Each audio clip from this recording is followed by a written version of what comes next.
Good evening. Welcome to California Today. I'm Liang Zhang. Here's a preview of some of today's stories. A bill that would have legalized the drug consumption sites in major California cities has stopped at the governor's desk. He vetoed it on Monday, but one city is still going forward with the project. A Silicon Valley school principal called the police on a 4-year-old boy for not wearing a mask. His father is speaking out against the school's actions. Research is now out about how effective a $0 bail program in California is. Results show the pandemic lockdown era program resulted in a very high rate of repeat offenders. A controversial bill that would have allowed the drug injection sites in California has been rejected. The governor says the planning was not done well and could do more harm than good. NTD's Eileen Ang hears more from one of the bill's strongest opponents. Governor Gavin Newsom vetoed Senator Scott Wiener's Senate Bill 57, also known as the Controlled Substances Overdose Prevention Program, on Monday. It would have allowed cities like Los Angeles, Oakland, and San Francisco to launch, quote, safe consumption sites. In a statement, Newsom wrote, "The unlimited number of safe injection sites that this bill would authorize, facilities which could exist well into the later part of this decade, could induce a world of unintended consequences." He added that if the sites are not planned properly, quote, they could work against this purpose. Opponents of the bill praised Newsom's veto. Our coalition applauds the governor's sagacious decision. This is really a happy day for Californians. It is a great victory in the fight against drugs. Despite Newsom rejecting the bill, San Francisco declared it will be opening up the injection sites anyway. Supporters, including Mayor London Breed, say they will help prevent drug overdose. But some groups, like Mothers Against Drug Deaths, are against the decision. The group held the first Fentanyl Awareness Day over the weekend, opposing San Francisco's stance on illicit drugs. We condemn the city of San Francisco for taking such actions. If they continue to do that, actually it is a violation both of the federal law and the state law. We believe that anybody filing a lawsuit in court would take those sites down. Lee says he and his organization hope to provide accountability to San Francisco's drug consumption program, gathering concrete evidence and data on the program's effectiveness. Eileen Ang, NTD News, California. A California school principal called the police on a 4-year-old, all over him refusing to wear a mask. His father, a medical professional, recorded the incident and spoke out against the school's actions. NTD's Daniel Hall has the story. A father in Mountain View, California recorded footage as school staff refused his 4-year-old son from attending school on Thursday. The father, who went only by his first name, Sean, told Fox and Friends that the principal later called the police on him and his son. He said he was, quote, livid. They're acting as medical enforcement without medical licensure. I'm completely outraged because I'm a paramedic by trade. They're not giving informed consent. They're not giving right of refusal, and they're weaponizing coercion by denying access to public services. The incident, which happened at Calif Elementary School, caused a stir on social media. The following day, the school removed its masking policy. The Mountain View Wisman School District said in a statement, quote, its priority is keeping students and staff safe. Sean's lawyer, Tracy Henderson, told Fox and Friends that sending children to school takes a great amount of trust from parents. She said, quote, what they did not only breaks that trust, but they broke the law. There never was a legal mandate. It's the greatest misinformation campaign perpetuated on California educators across the state. The change in the school's masking policy comes after the CDC recently announced the ineffectiveness of lockdowns, social distancing, as well as masking and jab mandates on protecting children from COVID infection. The CDC estimates about 70% of California students have already been infected with COVID, behind the national average of roughly 80%. Daniel Hall, NTD News, California. A new CDC study found that the majority of California children have caught COVID since the initial outbreak in 2020. Many experts have said that the lockdowns, mask, and vaccine mandates only slowed the spread of the disease, but did not prevent it. According to a recently released study by the Centers for Disease Control, or CDC, over 70% of all California children have been infected by COVID-19. That's just under the national average of 80%. One of the major factors to keep California schools closed was the fear of COVID-19 spreading to children. But despite the state's efforts, the stricter mandates only slowed the spread of the disease instead of stopping it altogether. The CDC study also showed that California case percentages per school district is on the higher side compared to the rest of the nation. Experts are saying that the new variants will pull California to the national average. Additionally, strict lockdowns, mask requirements, and vaccine mandates were ineffective. Tim Glover, a COVID-19 researcher, told the California Globe that the new Omicron variant is resistant to the vaccines. He said, quote, California, Oregon, New England, they all were so proud of pushing the vaccinations, but now they just don't do as much. So now, especially among kids, we're going to see these rates of getting COVID even out across the states. And it will be like California never even had those restrictions in the first place. An update from the CDC on COVID-19 information for children under 18 is expected later this year. Bill Thomas, NTD News, California. Paul Pelosi, the husband of House Speaker Nancy Pelosi, pleaded guilty today to charges of driving under the influence. CHP released the dash cam footage on the night of the crash. Footage has been released of Paul Pelosi after he was involved in a car crash on May 28th. He pleaded guilty to driving under the influence on Tuesday. Police who responded to the incident listed what they described as objective signs of intoxication. Would you be willing to do the breathalyzer test? Well, no, I've only essentially done 2 cash, but I have to do a couple. And rather than waste your time and do a bunch of different tests, if we just do that one, that'll be... most of them require balancing, and I wouldn't want you to fall over and hurt yourself. 2 hours after being picked up, investigators at the county jail determined that his blood alcohol content was 0.082%, still slightly over the legal limit. You seem pretty shaky on your legs, and I don't want you to fall over. So. Well, I think I fall over. Right. Well, just based on what I'm seeing, I don't feel comfortable having you perform the test because I don't want you to have the potential to fall over and hurt yourself. That's not what I'm trying to accomplish. So we'll do a different test. The judge said Pelosi's plea agreement included a 5-day jail term. He has already served 4 of those days, and the final day will be covered in an 8-hour work term. The judge also ordered 3 years of probation and a 3-month drunk driving program. In addition, Paul Pelosi will have an ignition interlock device installed in his vehicle. He will need to make restitution payments. Pelosi did not appear in person at the Napa County Superior Court. His lawyer entered his guilty plea on his behalf. A district attorney in one Northern California county released an analysis on its emergency bail program, which set $0 bails during pandemic restrictions. The result was that over 2/3 of the criminal suspects released had committed new crimes. NTD's David Lamb reports.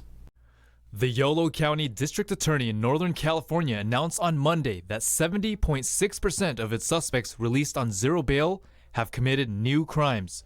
In June this year, the DA's office conducted an analysis to examine inmates released on zero bail and recidivism. Jeff Reisig, District Attorney of Yolo County, said when over 70% of the people released under mandated zero bail policies go on to commit additional crimes, including violent offenses such as robbery and murder, there's simply no rational public safety related basis to continue such a practice post-pandemic, especially in light of the increasing violent crime rates across California.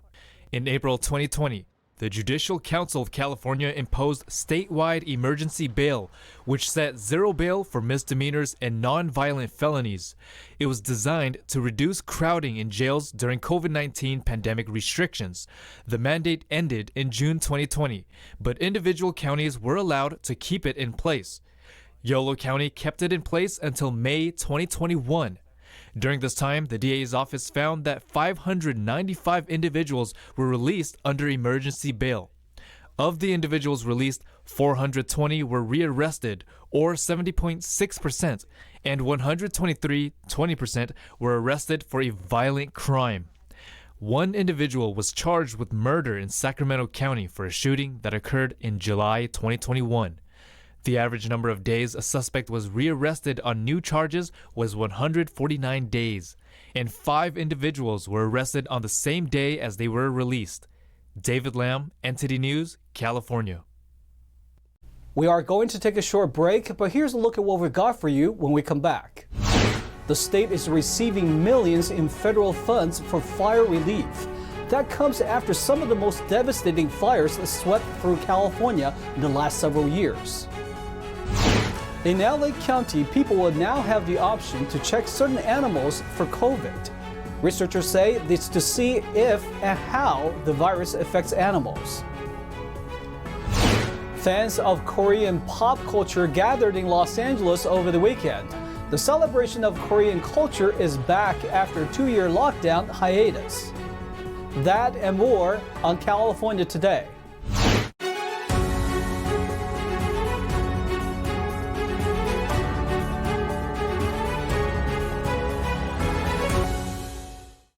Los Angeles County will receive millions of dollars in federal grants to assist with the recovery efforts stemming from a major fire several years ago. The money will be divided up among cities and counties, giving them discretion on how to allocate funds. NTD's Bill Thomas has more.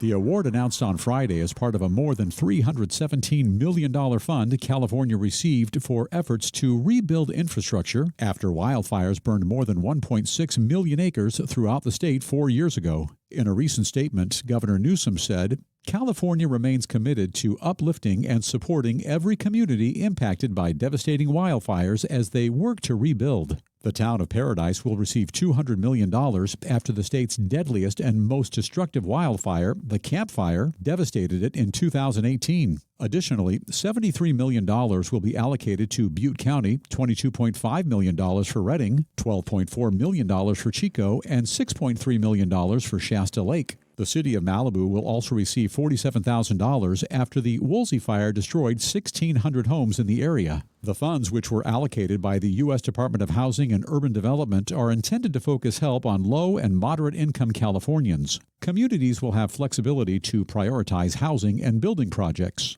Bill Thomas, NTD News, Los Angeles.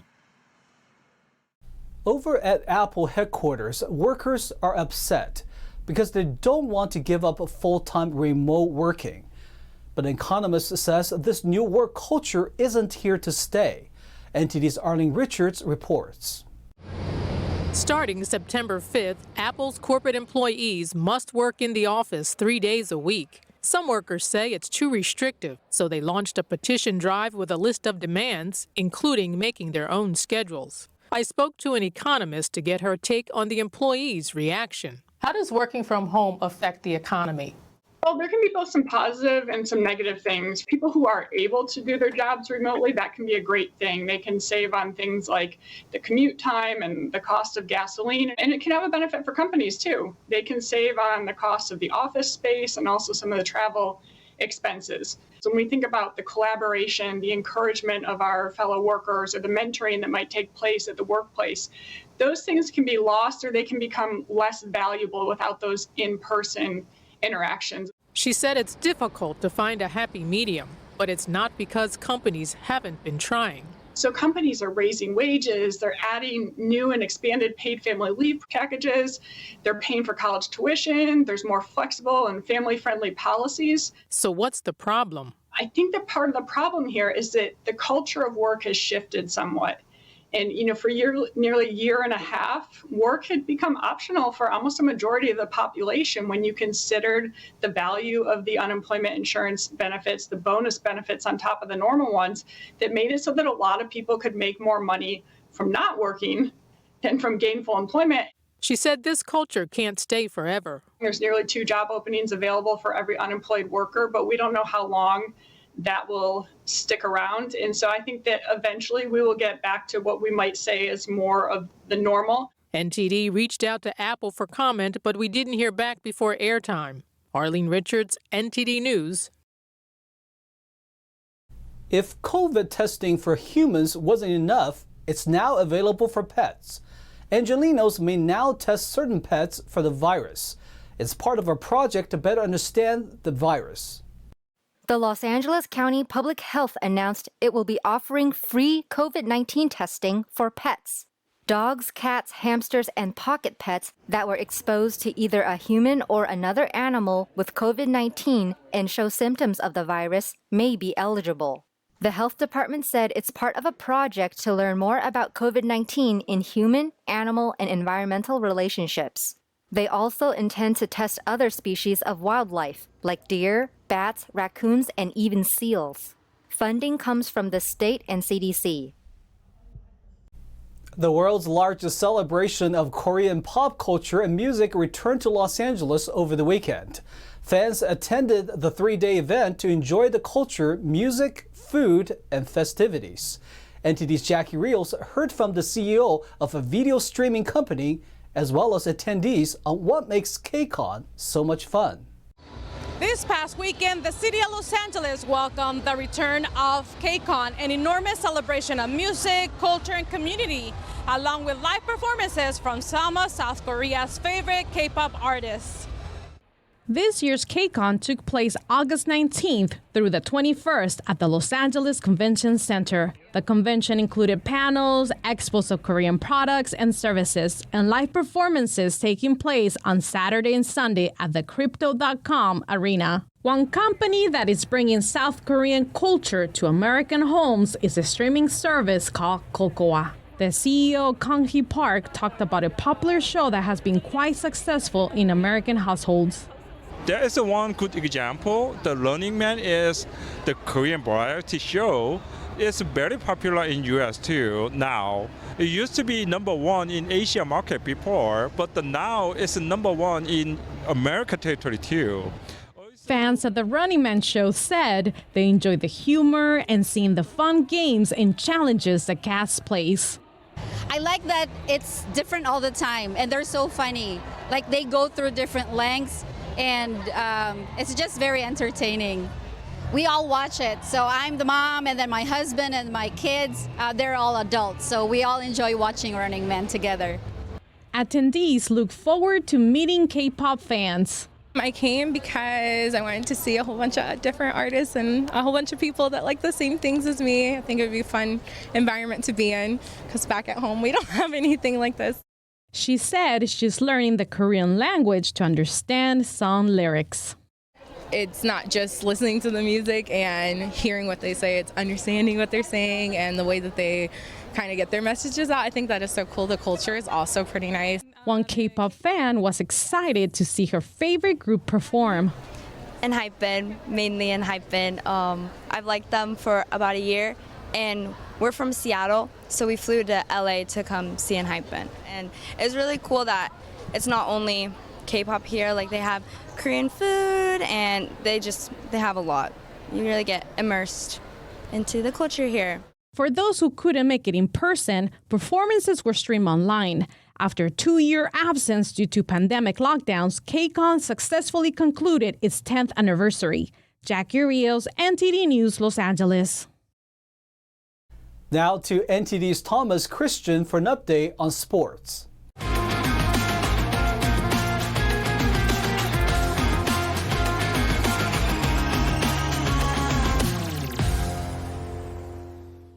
I'm Thomas Christian. This is your California Today Sports Roundup. Despite quality trade packages being available and a high level of interest from almost every team in the NBA, former Golden State Warrior Kevin Durant will stay with the Brooklyn Nets for the foreseeable future, says Nets general manager Sean Marks. When Kevin Durant requested a trade in late June, it was expected that nearly every team in the NBA would be interested in trading for the two-time Finals MVP. Upon surveying the trade market, it appeared early that the Golden State Warriors, LA Clippers, Sacramento Kings, and LA Lakers would all be interested, with each team having a potential trade package that hypothetically would be enough to land Durant. However, instead of pulling the trigger on a trade with any team, the Brooklyn Nets stood pat, waiting for a team to blow them over with an offer they couldn't refuse. Apparently, no such offer ever came through. After a months-long game of chicken, Nets owner Joe Tsai met with Durant, who told Cy that he must choose between trading Durant or firing GM Sean Marks and Brooklyn head coach Steve Nash. However, Nash, Marks, Cy, and Durant had a meeting on Monday in which Durant rescinded this ultimatum and agreed to go forward with the team for the 2022-23 season. At their best, the trio of Durant, Kyrie Irving, and Ben Simmons is good enough to power the Nets to the NBA Finals and beyond. Unfortunately for fans on the West Coast, that means Durant and the powerhouse Nets could be waiting around the corner in the NBA Finals for whichever Western Conference team makes it that far.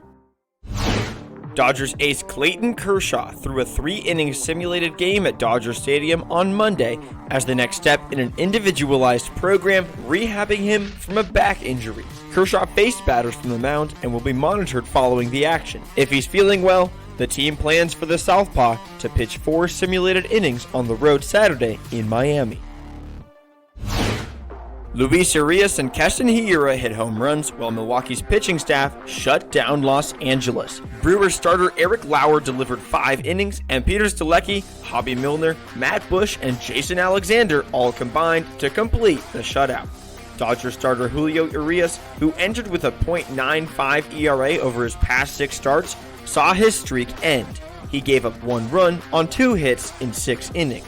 Brewers 4, Dodgers 0. Randy Arozarena ripped a go-ahead solo homer to back a strong start from Jeffrey Springs as Tampa Bay edged Los Angeles in St. Petersburg, Florida. Springs scattered 5 hits over 5 2/3 innings of 1-run ball. David Peralta went 2 for 4 with a double and an RBI, while Yu Chang and Arozarena contributed 2 hits apiece as the Rays earned their 8th win in 10 games.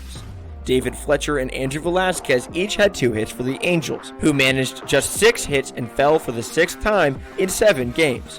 Mike Trout provided Los Angeles' only run with an RBI single. Rays 2, Angels 1. Edward Cabrera allowed just 2 hits over 8 shutout innings. Rookie Charles LeBlanc hit a home run, and Miami opened a 3-game series at Oakland with a victory. Since returning from his injury on August 5th, Cabrera has not allowed a run in 22 2/3 innings over 4 starts. He walked 3 and struck out 7. LeBlanc's homer came off A's starter Adam Oller, who worked 6 innings, allowing all 3 Marlins runs and 5 hits. He walked 5 and struck out 2. JJ Bleday finished with 2 hits for the Marlins. Marlins 3, A's 0. That's all for California sports. Back to you.